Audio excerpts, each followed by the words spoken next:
Welcome to Qatar, a country smaller than Connecticut, yet richer than nearly any other nation on Earth.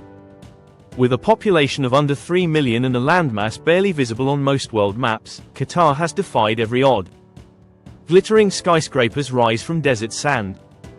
The national airline is considered among the best globally. Its media outlets have redefined Arab journalism. And it recently hosted the most expensive World Cup in history. But this incredible rise didn't happen overnight. And it didn't happen by accident.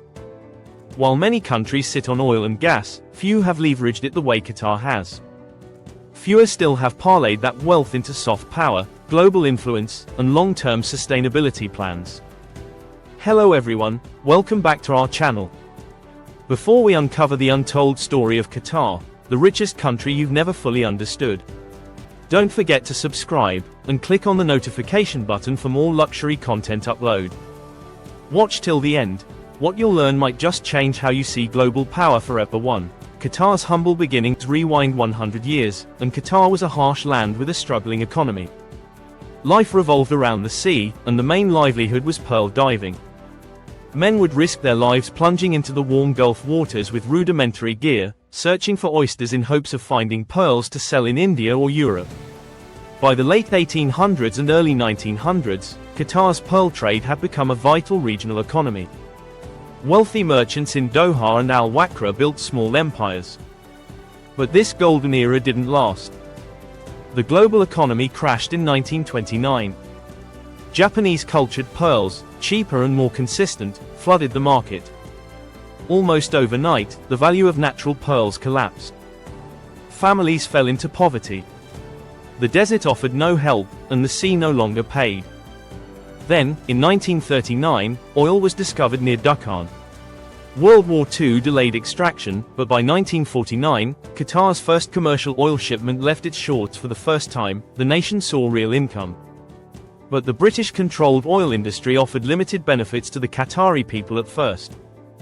Wages were low, infrastructure non-existent, and the wealth remained concentrated. Yet the seeds of a transformation had been planted. 2. The oil boom and early modernization. The 1950s and 1960s marked the beginning of real change. Revenues from oil slowly began to fund roads, hospitals, and schools. Under British protection, Qatar remained relatively stable, but its development was modest compared to Saudi Arabia or Kuwait. In 1971, Qatar gained independence from the United Kingdom. Sheikh Khalifa bin Hamad Al Thani, the ruler at the time, started nationalizing oil operations. Qatar began receiving a larger share of profits. With oil prices soaring due to global crises, particularly the 1973 oil embargo, cash started flowing in at an unprecedented rate. Yet Qatar remained conservative with its spending. Unlike flashier Gulf neighbors, it focused more on building core infrastructure than vanity projects. While cities like Dubai rushed into westernization, Qatar laid quiet foundations: schools, hospitals, power grids. But another revolution was just beneath the surface, literally. 3. The discovery of the North Field and LNG masterstroke. In the 1970s, geological surveys revealed something astonishing: a massive natural gas field beneath Qatari waters.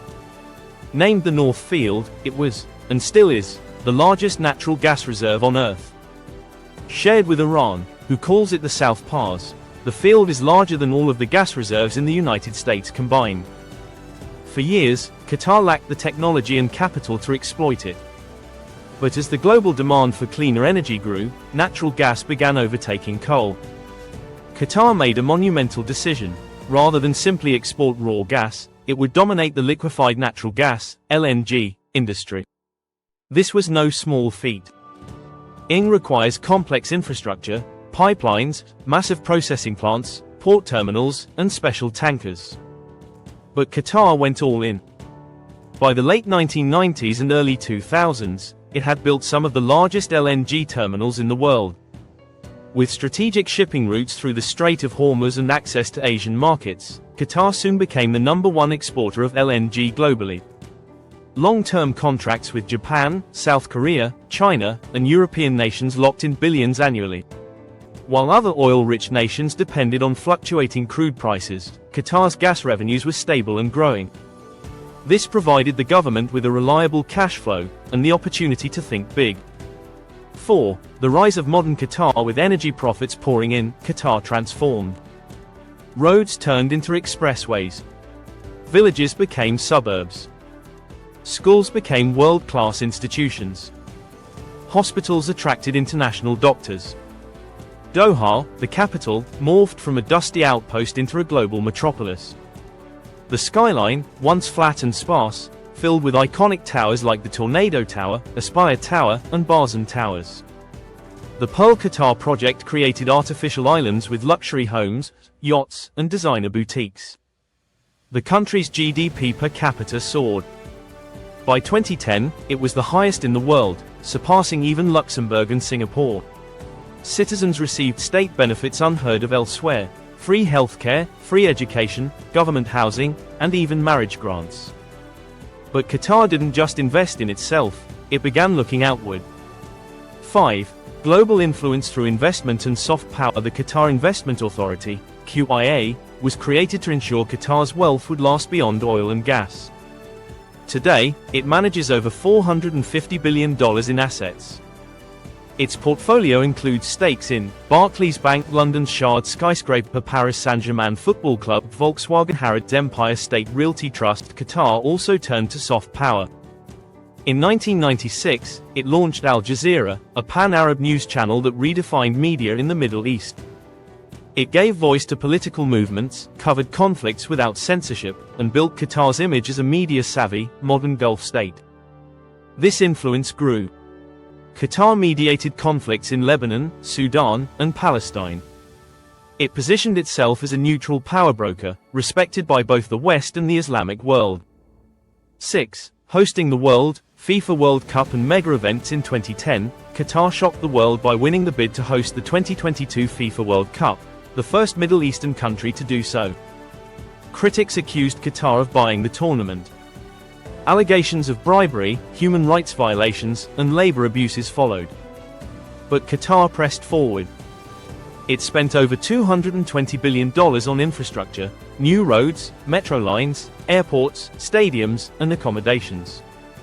The World Cup wasn't just a sports event, it was a global branding campaign. Despite controversy, the event was a massive success. Tourists flooded in. The games went smoothly. And Qatar showed it could host a global event as well as, if not better than, any Western nation. 7. Facing challenges, blockade, labor issues and global scrutiny. In 2017, Saudi Arabia, UAE, Bahrain, and Egypt severed ties with Qatar, accusing it of supporting terrorism and cozying up to Iran. The blockade cut trade routes, airspace, and diplomatic channels. Qatar's response was swift. It opened new supply routes through Turkey and Iran. It increased domestic food production. The blockade ended in 2021, with Qatar emerging more self-reliant and diplomatically agile. Labor reforms followed. Under global pressure, Qatar revised its kafala system and increased worker protections, though criticisms remain. Still, Qatar has shown flexibility and reform capacity rare in the region. 8. The future, post-gas economy and sustainable ambitions. Qatar knows its gas won't last forever. The global shift to renewables is underway. That's why Vision 2030 was launched, a national plan to transition into a knowledge-based, diversified economy.